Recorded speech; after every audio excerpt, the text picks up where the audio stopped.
A wide opinions running in the parish, that the devil may be among us, and I will satisfy them that they are wrong. Then let you come out and call them wrong. Did you consult the wardens before you called this minister to look for devils? He is not coming to look for devils. Then what's he coming for? There be children dying in the village, mister. I see none dying. This society will not be a bag to swing around your head, Mr. Putnam. Did you call a meeting before you? I am sick of meetings. Cannot the man turn his head without he have a meeting? He may turn his head, but not to hell. Pray, John, be calm.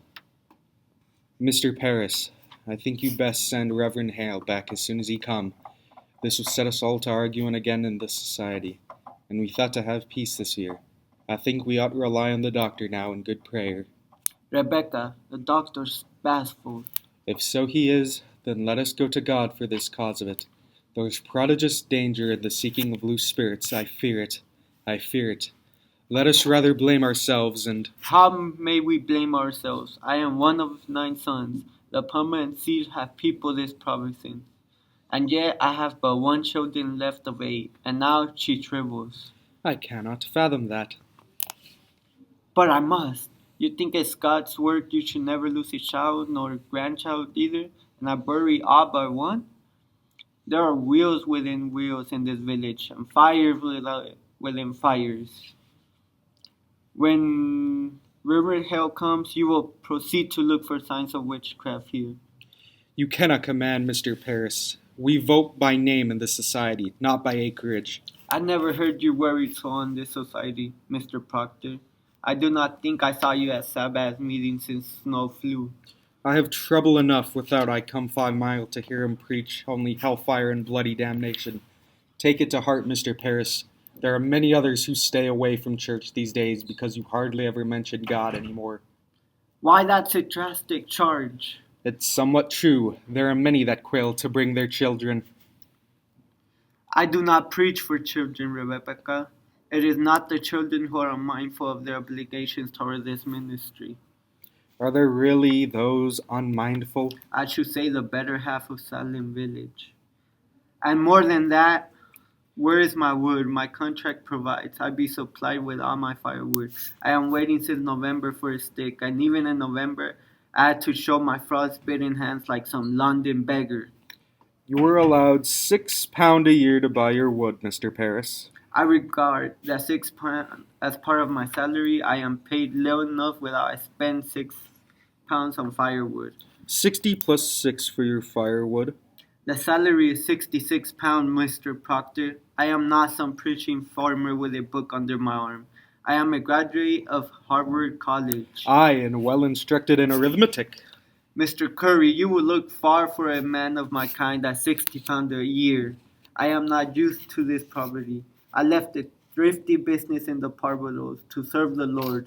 I do not fathom it. Why am I persecuted here? I cannot offer 1 proposition, but there be a howling riot of argument. I have often wondered if the devil be in it somewhere. I cannot understand you people otherwise.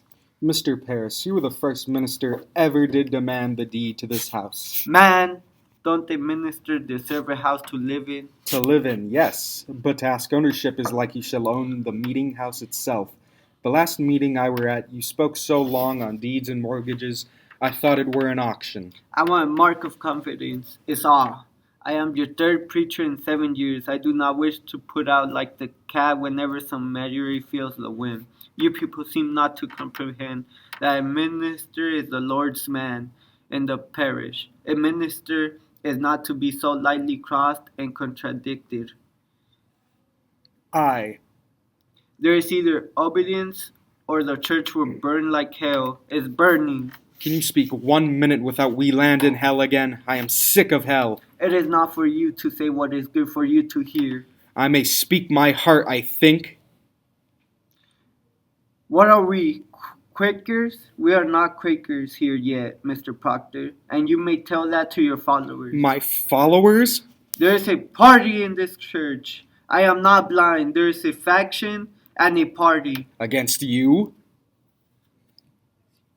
Against him and all authority? Why, then I must find it and join it.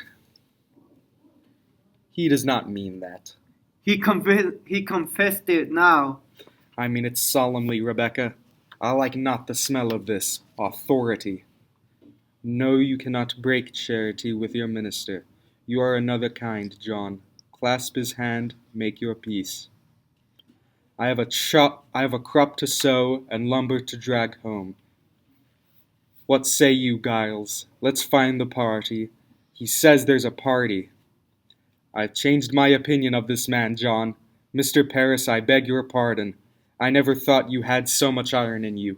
Why, thank you, Giles. It suggests to the mind what the trouble be among us all these years. Think on it. Wherefore is everybody suing everybody else? Think on it now. It's a deep thing and dark as a pit. I've been 6 times in court this year. It is the devil's fault that a man cannot say you good morning without you clap him for defamation. You're old, Giles, and you're not hearing so well as you did. John Proctor, I have only last month collected £4 damages for you publicly saying I burned the roof of your house. And I never said no such thing, but I've paid you for it, so I hope I can call you deaf without charge.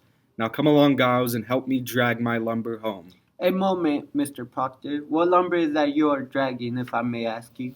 My lumber, from out my forest by the riverside. Why? We are surely gone wild this year. What anarchy is this? That track is in my bounds. It's in my bounds, Mr. Proctor. In your bounds?